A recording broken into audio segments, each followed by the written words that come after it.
आपल्या पाहुण्याला 527 एकर जमीन होती, फक्त नाव सांगत नाही. जवळचा पाहुणा 527 एकर जमीन शेवटी मंदिरात मेला आणि ग्रामपंचायतनं माती केली. मी डोळ्यानं पाहिला. मी 6वीला असताना त्या गावात लग्नाला गेलो. लग्नासाठी त्याला उशीर झाला, 1.5 तास लग्न थांबिलं आणि ग्रामपंचायतनं त्याची माती केली. 527 एकर जमीन. अजून एक व्यक्ती होता 213 एकर जमीन. माझ्या लहानपणी 5 रुपयानं सिगरेट, 5 रुपयाच्या नोटीनं सिगरेट पेटिली.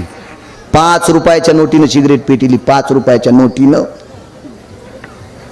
नदीत मरून पडला. 3ऱ्या दिवशी सळड्याव गावसाला. काळ बेकार आहे राजू, काळ बेकार आहे. काम करत राहा. हे टेकी नका आणू. तुम्हाला एक सांगू का, संत आणि देव याच्यानंतर जगात कोणती शक्ती असेल तर बाबा पैसा नावाची शक्ती आहे. पैसा आणि संत, देव आणि संत याच्या बरोबरीचा देव पैसा नाही, पैसा नाही. पण देवाच्या संतापेक्षा कमी बी नाही. एक सोपं वाक्य सांगू का, रक्ताच्या नात्यातली हरामखोर पाहुणे तुमचं वाजल्यावर तुम्हाला पत्रिका देत नाहीत. आपल्या वाट्याला आलेलं काम करायचं. अर्थ नावाचा पुरुषार्थ आहे. पैसे बाबा मेल्यावर संग नेत नाहीत, पण मरेपर्यंत लागत असतात. केळीचे सालटे घरी आल्यावर खात नाहीत, पण केळी सुखरूप येण्यासाठी घरापर्यंत सालटे आणत असतात. पैसे मेल्यावर सोबत नेत नसतात, पण मरेपर्यंत लागत असतात. म्हणून दिवसात 8 रुपयाचं खात असाल तर 80 रुपये कमवून घरी येत जा. तो भारतात जगण्याच्या लायकीचा आहे, तो गावात जगण्याच्या लायकीचा आहे. 8 रुपयाचं खाऊन जर 1 रुपया कमवत नसेल तर त्याच्यापेक्षा पटात उठलेलं कुत्रं बरं कितीतरी. ती निदान कोणाच्या पुढे शेपूट तरी हालीत आहे. विठाल बाईला घाम आला बाबा, नारदाच्या चरणावर लोटांगण घातलं. सांगा कायमचं सुखाचे ते सुख. आता नुसतं सुख नाही, देवाचं मुख बघितलं नुसतं सुख नाही बाबा, सुखाचंही सुख. एवढा पुरावा ऐकायचा आणि मग आपण पूर्णविराम करू. तर मालकीनीने विचारलं, तिचं नाव आहे शची, मुलाचं नाव आहे जयंत, मुलीचं नाव आहे जयंती.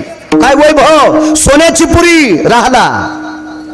अप्सरा रंभे आयशा नाचणी, उर्वंशी तिलोत्तमा मेनका. आपण तरी काचातल्या बाया पाहतो, टीव्हीतल्या काचातल्या. त्याच्याकडे रंभे आयशा नाचणी. काय वैभव असेल.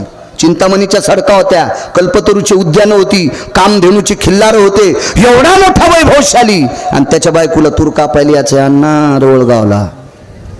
कसा घाम निघला असून नारदाचे पाय धरले. महाराज उपाय, जाय त्या मालकाचं मुख पाय. कुठे मालक? गोकुळात आहे. अनाया नावाच्या गवळ्याची पत्नी राधा म्हणून खाली जन्माला आली आणि अनाया नावाच्या गवळ्याची तर अदृश्य स्थितीतला संसार. ते काय असा देखाव्यातला नाही, उगा निमित्त मात्र. आणि देवाला पाहण्यासाठी पाण्याचं निमित्त. मिश पानियाचे गोविंदाची चट. जरी दांजून भरलेला असला तरी रिकामा करायची. भरला उलंडोनी रिता करी घट. भरलेला रिचून द्यायची. सासून म्हणूच नाही, रांजून भरला तरी कुठं निघाली. सासून रानात पाहिलं की रांजून रिकामा, हीच रिकामा करीत होती. आणि त्याला पाहत होती. इतकं पाहिलं, इतकं पाहिलं, इतकं पाहिलं, इतकं पाहिलं की हिच्या पाहण्याचं कर्ज त्याच्या डोक्यावर पडलं आणि त्याची मान वाकली. ब्रह्मांडाचा धनी तो संती केला ऋणी, तो संती केला ऋणी. ब्रह्मांडाचा धनी. देवावर कर्ज करायचं असेल तर पैशाने नाही. देव पैशाने विकत घेताच येत नाही. पैशाने विकत घेतला असता त्या ढवळ्या कपड्यावाल्याने भांडे घासायला तुला असता. नाही नाही नाही, ते पैसे त्याचे पायी घाला मिठी, मोलने घे जग जेठी. भावा एकासाठी खांदावा आपुल्या, देवा कारणे भाव तस्मात काही नलगे एक भावची कारण. तुका म्हणे आन विठोबाची थोर प्रेमाचा भुकेला, हाची दुष्काळ तयाला. देवाला फक्त भाव लागते, श्रद्धेनं तो प्राप्त होत असतो. आणि तितक्या श्रद्धेनं विश्वाच्या मालकाला डोळे भरून पाहिलं. इतकी पवित्र झाली बाबा, इतकी पवित्र झाली. तो पवित्र वस्तूची संगत सगळ्याला करा वाटते. चंद्राच्या आणि सूर्याच्या लक्षात आलं हिची संगती कधी होईल. आता ही स्त्री इतकी तेजस्वी आणि एवढ्या तेजस्वी स्त्रीपाशी माणसानं जावं कसं, इतकी सामान्य गोष्ट आहे का? बाईच्या वस्त्रात ताकद किती सांगू का तुम्हाला. नारी की निंदा मत कर यारो, नारी रतन की जिस नारी से पैदा होए. हा, इतकी पवित्र, इतकी पवित्र. माझ्या माईंनो तुम्हाला एक सांगतोय, तुम्हाला इतके मी दगड टाकलेत ना, तो माझा स्वार्थ आहे.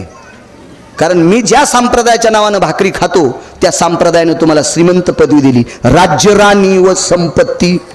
या देशातली सर्वोच्च संपत्ती कोण आहात तर तुम्ही आहात. म्हणून भंगीरेचं ऐक जाऊ नका ना. ज्ञानोबा तुकोबारायची मतं ऐका ना. उपास 29 सांगितलीत, फक्त 24 एकादशा सांगितल्या, 5 परवान्या सांगितल्या. प्रदोष आणि सोमवार एक टाइम जेवण उपास आहे. याच्या व्यतिरिक्त ज्ञानोबा तुकोबारायांनी एकही उपास सांगितला नाही. दसरा झाल्यावर आपल्या बायका जास्त आजारी पडतात.